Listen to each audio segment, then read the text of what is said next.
Women have been fighting in conflicts and wars with male US soldiers since the creation of our nation, despite the backlash and restrictions barring them from joining the military. Women fought to take part in the defense of our nation, even dressed as men to blend in, all until Edith Norris Rogers, a congresswoman from Massachusetts, introduced Bill 495 for the Women's Army Auxiliary Corps.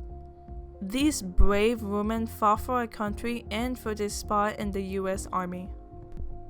They paved the way to integration of both men and women in the military, women's rights and equality in the military, and inspired future generations of young women. When the U.S. became involved in World War II in 1942, majority of U.S. Army units were deployed, leaving a worker shortage of essential jobs in the United States Army.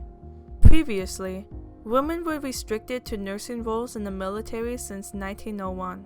Women worked for the Corps since 1942, but President Franklin D. Roosevelt officially signed a bill changing it from the Women's Army Auxiliary Corps to Women's Army Corps, making women official Army members for non-combat jobs in 1943.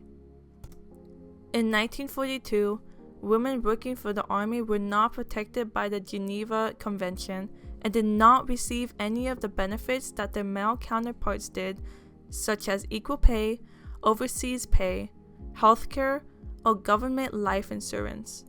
Franklin D. Roosevelt passed Law 495 that changed that, requiring that women receive the same benefits and pay. Women filled roles of male counterparts, while 71% of male service members were away at war. They performed non-combat roles such as teaching, training, communication jobs including telephone operators, analysis jobs conducting research, medical jobs, and many more. Basic training was 4 weeks long, held at Fort Des Moines, Iowa, consisting of learning military customs, courtesy, and physical training. With that, standards for women were far lower than male standards.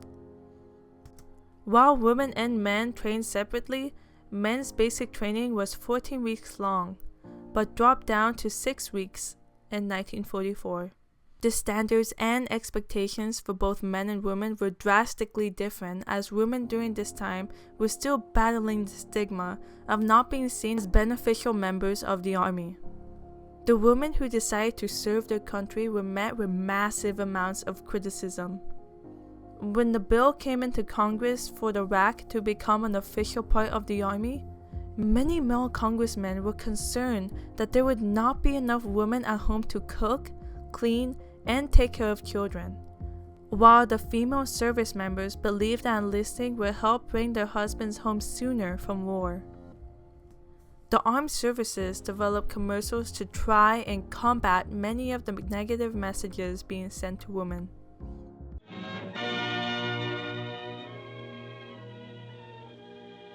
Hey, there goes one of those petticoat soldiers now. Yeah. My sister wants to join the WACs. What do you think of that? She's crazy. What the devil's a woman want to be a soldier for? Just a waste of time. This is a man's war. What sort of jobs can they do? What sort of jobs can we do? Take a look, mister. X-ray technicians, inspectors of Army meat, teachers schooling our soldiers, WACs or classification experts, assignment interviewers. So this is a man's war, is it? WACs are at work on every sort of Army vehicle, doing every sort of motor transport job. As women continued their career in the Army Corps, slanderous campaigns arose to degrade and belittle the RACs. Many newspapers would mock women serving by suggesting that these women were getting pregnant and were unfit for service. Keeping with the sexist stereotypes at the time, many cartoonists also published the art that depicted women as distractions in the Army. Some clergymen were worried for the women serving, claiming that it is not a safe place for Christian women. More gossip continued, trying to knock women in the Army down. And in Louisiana, an Army recruitment officer claimed that the RACs were getting severely drunk and bringing men to their hotel rooms over the weekends. After investigation, it was determined that the women spotted were ladies dressed in similar uniforms to RACs. It was only the beginning of gossip and rumors that were to be spread about the Women Army Corps. Since their involvement on women in the military, there has been a stereotype placed on every woman serving that these strong members had to endure and break through.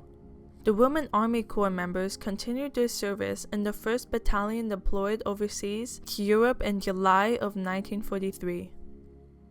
They operated in London with the 8th Air Force, an Air Force unit, as telephone switch operators, clerks, and secretaries. The demand for switchboard operators and clerks stayed extremely high, and some RAC members went through basic training in London since the demand for their service was needed in this area. These women helped plan D-Day and worked long, grueling hours handling highly classified information. On July 3rd, a bomb was dropped on American quarters in London, and RACs quickly got to work administering first aid and drove injured soldiers to hospitals. Despite being limited to non-combat jobs, RACs performed highly important jobs in the US Army and were exposed to many dangers. Overall, about 150,000 women served in the US Army during World War II. Along with the women serving in the military while men were away at war, women had to take over many of the male-dominant professions. Through this, it was a major cultural shift of women being able to step out of some of their femininity. Many advertisements for this kind of labor, such as mechanical-type jobs, worked to convince women that they would keep some of their feminine traits despite the laborious male-dominated work they were performing. For many women, these jobs supported their families, and it was the only way to stay afloat during this difficult economic time period. When men returned from war deployment, women were almost immediately fired from all these jobs as men needed them back, regardless of the fact that women could do these jobs. For families whose father died in the war, this created a large barrier for women to find a stable job to support their family. It wasn't until many years after the war, in the late 1950s, early 1960s, that it became more popular to see women in the workplace. Once World War II ended in 1945, the Women's Army Corps remained a part of the U.S. Army until 1978, when women were fully integrated into the U.S. Army. This means that women and men were no longer separated in the Army. Their basic training and units were now unified.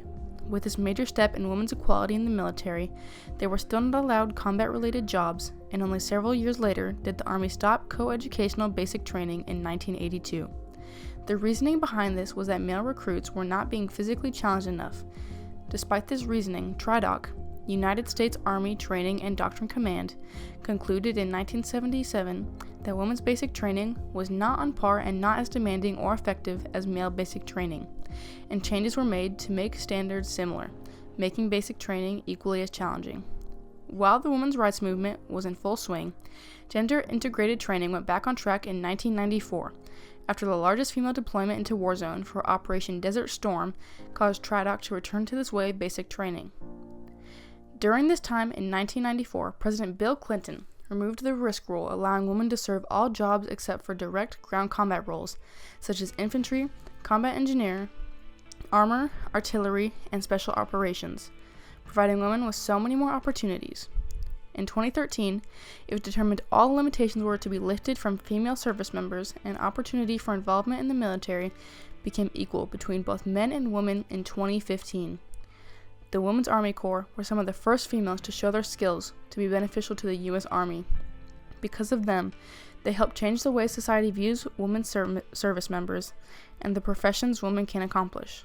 Now, because of the brave members of the Women's Army Corps who jump-started and proved women can be beneficial to the U.S. military, women all over the country can serve and fight as respected members of the military. The Women's Army Corps led to the unified army we have now.